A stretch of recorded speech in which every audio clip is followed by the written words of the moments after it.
Para po sa mga Pag-ibig Fund members, may mga handog na programa ang naturang ahensya para sa inyo ngayong 2026. Samantala, binigyang pagkilala naman ang inyong pambansang telebisyon dahil sa paghahatid ng mga balita patungkol sa mga programa ng ahensya. Ang detalye niyan sa report ni Gab Villegas.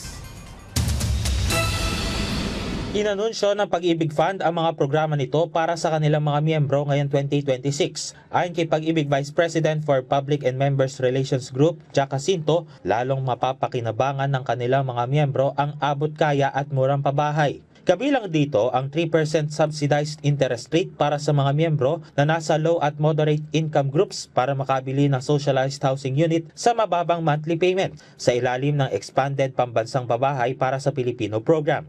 Ayon kay Jacinto, 10 taon na may enjoy ng mga first 30,000 members ang nasabing mababang interest rate. Sa ngayon, aabot na sa 7,000 ang nag-avail ng early bird promo. Pag-aaralan rin ng ahensya kung palalawigin pa nila ang dami ng mga miyembro na maaaring maka-avail ng programa. Pinababa rin ng Pag-ibig sa 4.5% ang annual interest rate para sa kanilang housing loan kung saan maaaring maka-avail nito ang unang 10,000 local at 1,000 OFW housing loan borrowers. Sa tulong niyan ay napapanatili nating malakas ang ating fiscal standing at dahil malakas ang ating fiscal position, nasusustain natin at kinakaya nating maghatid ng mababang interest na ang ibig sabihin ay abot kayang monthly payments sa housing loans ng ating mga miyembro.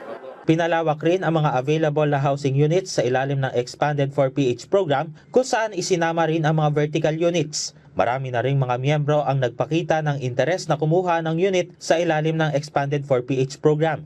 Marami na pong nagpakita, nagpalista ng kanilang interes na makabili.